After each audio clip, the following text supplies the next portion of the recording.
Welcome to 108 news Telugu. బులెటిన్లో ముందుగా headlines. నోట్ల రద్దుతో దేశం ఎంతో నష్టపోయింది. మోడీకి రాహుల్ గాంధీ చురకలు. ఇకపై ఫోన్ పే, గూగుల్ పేలలో ఆ సేవలను నిలిపివేస్తున్న ఆర్బీఐ. ధోని, విరాట్ కోహ్లీ రికార్డులను బద్దలు కొట్టిన రోహిత్ శర్మ.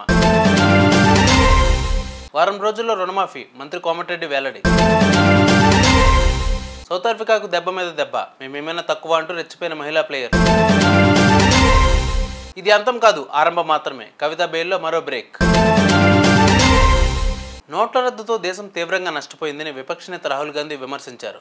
నోట్ల రద్దు, జీఎస్టీ వల్ల దేశ ప్రజలకు కలిగిన లాభం ఏంటి? జీఎస్టీ వల్ల ప్రజలు, వ్యాపారులు ఎన్నో బాధలు పడ్డారు. నోట్ల రద్దు యువత ఉపాధి కోల్పోయారు. దేవుడితో ప్రత్యక్షంగా మాట్లాడతానని స్వయంగా మోదీ చెప్పారు. నోట్ల రద్దు చేయాలని కూడా దేవుడే చెప్పాడా?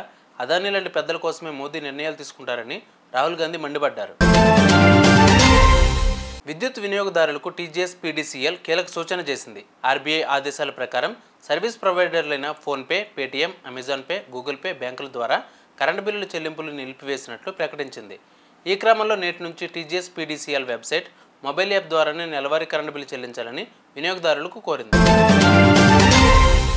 టీ20 వరల్డ్ కప్లో అత్యధిక పరుగులు చేసిన భారత్ కెప్టెన్గా రోహిత్ శర్మ రికార్డు సృష్టించారు. 2024 టీ20 వరల్డ్ కప్లో ఆయన 257 పరుగులు చేసి ట్రోఫీని గెలవడంలో కీలక పాత్ర పోషించారు. కాగా మహేంద్ర సింగ్ ధోని 2007లో 154 పరుగులు తీశారు.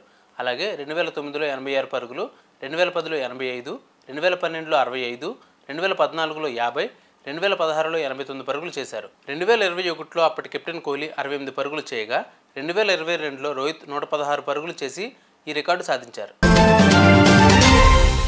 కాంగ్రెస్ రైతు పక్షపాతి పార్టీ అని మంత్రి కోమటిరెడ్డి వెంకటరెడ్డి చెప్పారు. వారం రోజుల్లోనే రుణమాఫీ ప్రక్రియ ప్రారంభమవుతుందని ఆయన తెలిపారు. 2 లక్షల రూపాయల వరకు ఏకకాలంలో మాఫీ చేస్తామన్నారు.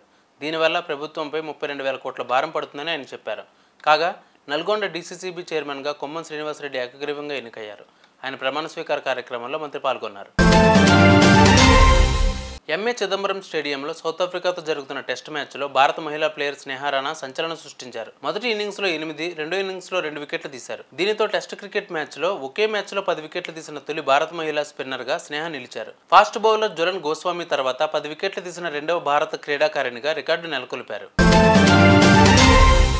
సిబిఐ అవినీతి కేసుతో పాటు ఈడీ మనీ లాండరింగ్ కేసులో కవిత బెయిల్ దరఖాస్తులను కొట్టివేస్తూ మే 6న ట్రయల్ కోర్టు ఇచ్చిన ఉత్తర్వులను ఆమె సవాల్ చేశారు. ఈ కేసులోని 50 మంది నిందితుల్లో కవిత ఒక్కరే మహిళ అని, దీన్ని పరిగణలోకి తీసుకుని బెయిల్ ఇవ్వాలని కవిత తరపు న్యాయవాది కోర్టును కోరారు. అయితే ఈ వాదనను సిబిఐ, ఈడీ వ్యతిరేకించాయి. ఈ క్రమంలో నేడు సాయంత్రం తీర్పు రానుంది. ఇక ఇవి బులెటిన్ అప్డేట్స్. మరిన్ని అప్డేట్స్తో మళ్ళీ మీ ముందుకు వస్తాను. అంతవరకు కీప్ వాచింగ్ 108 న్యూస్ తెలుగు.